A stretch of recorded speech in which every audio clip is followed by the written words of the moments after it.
Il s'agit d'une série de capsules où il y aura 3 capsules A, B, C. Dans un premier temps, on va s'intéresser à 2 capsules. La première capsule, c'est la capsule A, très importante. On va parler de transfert thermique et du premier principe de la thermodynamique. On commence ensemble par déjà rappeler les 3 grands types de transfert thermique. Le premier s'appelle la conduction. Elle a lieu principalement dans les solides. L'énergie se propage de proche en proche sans déplacement de matière. La deuxième s'appelle la convection. Elle a lieu principalement dans les fluides, liquides et gaz. L'énergie se déplace alors par déplacement de matière. Évidemment, ces définitions sont à connaître par cœur. Enfin, le rayonnement. L'énergie se propage par les ondes électromagnétiques. Pas de nécessité de milieu matériel. On regarde une situation physique très courante. On a un mur qui sépare 2 pièces, une à 20 degrés, une à 30 degrés, et on s'intéresse à quel type de transfert thermique on va avoir. Retenez toujours qu'un transfert spontané d'énergie s'effectue toujours du corps chaud vers le corps froid. L'énergie thermique est notée grand Q et elle s'exprime en joules. Ainsi, l'énergie thermique aura toujours lieu du corps chaud vers le corps froid. Ici, c'est un sens de transfert thermique et comme c'est à travers un mur, c'est bien de la conduction. Nous devons être capables de dessiner le sens du transfert thermique. L'énergie thermique est proportionnelle au flux thermique, que l'on peut noter phi pour le flux thermique ou phi en lettres minuscules. Il s'agit d'une puissance et elle s'exprime en watts.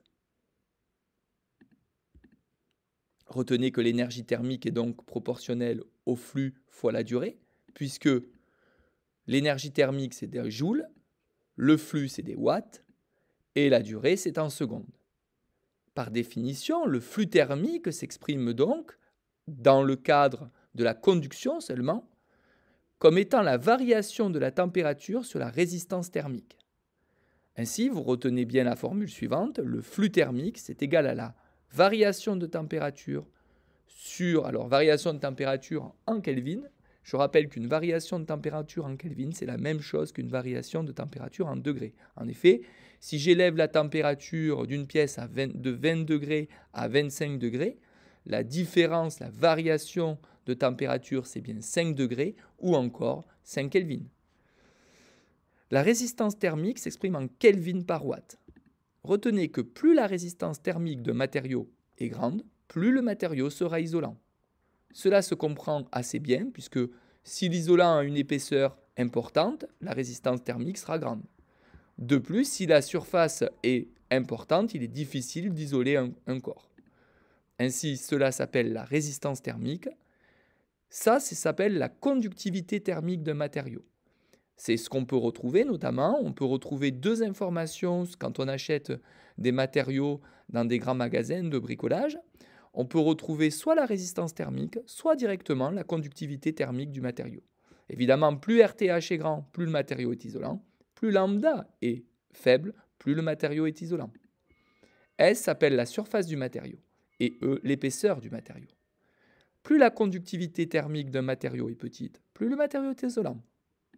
On va maintenant évoquer ensemble l'énergie interne. Un système peut stocker de l'énergie qui se manifeste par la modification de certaines propriétés physiques ou chimiques de l'objet.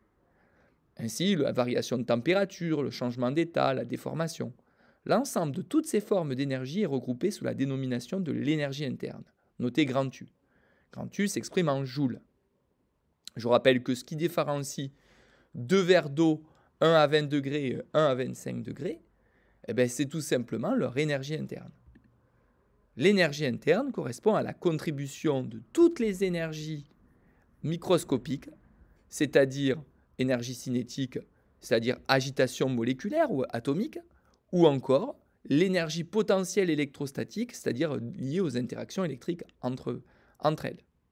De telle sorte que nous devons retenir que l'énergie totale, finalement, d'un corps, c'est son énergie cinétique, cette fois 1/2 de mv carré, son énergie potentielle, par exemple mgz, plus son énergie interne. Ainsi, une énergie totale, c'est vraiment la somme de l'énergie mécanique plus l'énergie interne. Donc, ne pas confondre EC micro qui correspond aux énergies cinétiques microscopiques, c'est-à-dire liées à l'agitation moléculaire à l'échelle microscopique, et EC, l'énergie cinétique, liée à la vitesse, 1/2 de mv carré. On voit que l'énergie totale, c'est donc l'énergie mécanique plus l'énergie interne.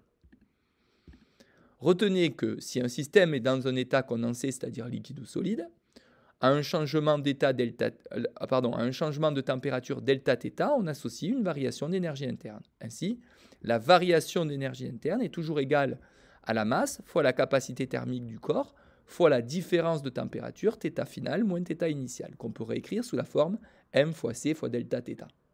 Ça s'appelle la variation d'énergie interne, ça s'appelle la masse. Ça, c'est ce qu'on appelle la capacité thermique du corps. Et enfin, la variation de température. Je rappelle qu'une variation de température, comme je l'ai dit tout à l'heure, peut s'exprimer autant en Kelvin qu'en degrés Celsius. Enfin, retenez que par définition, le premier principe de la thermodynamique s'écrit tout le temps sous cette forme. Delta U égale W plus Q. Delta U, c'est ce qu'on vient de voir, c'est la variation de l'énergie interne. W, c'est le travail des forces de pression. Et enfin, Q, c'est ce qu'on appelle l'énergie thermique. Très important. Rappelez-vous que dans la quasi-totalité de nos exercices cette année, tout simplement, le système est souvent incompressible. Et pour reprendre un petit peu ce que c'est le travail des forces de pression en pression constante, c'est W égale moins P fois la variation du volume. Donc ça, c'est cette formule, il faudra la connaître par cœur. C'est moins P fois delta V, celle-ci aussi, c'est le premier principe de la thermodynamique, c'est un des principes les plus importants de l'année. À savoir que pour un système incompressible, la variation de volume, comme je vous l'ai dit, est impossible. Donc ici, par exemple, l'eau a un volume qui ne change pas, on verra pourquoi dans un autre exercice. W égale 0 joule. N'écrivez pas ce qui est en bleu, puisque ça fait référence à un exercice que vous verrez bientôt. La variation donc d'un volume n'existe pas pour un système incompressible, donc le travail est toujours égal à 0. Ainsi, dans la quasi-totalité du temps, on retiendra que l'énergie thermique, c'est toujours une énergie reçue plus une énergie cédée. On peut réécrire ça sous cette forme. Le premier principe de la thermodynamique pour un système incompressible s'écrit toujours delta U égale Q. Ou encore, donc delta U, on sait que c'est mc fois delta θ, donc la masse fois la capacité thermique fois la variation de température. Q, c'est l'énergie thermique, c'est-à-dire l'énergie reçue plus l'énergie cédée. Bien comprendre qu'une énergie reçue est toujours positive, une énergie cédée est toujours négative. Voilà, cette capsule est terminée, on se retrouve très bientôt.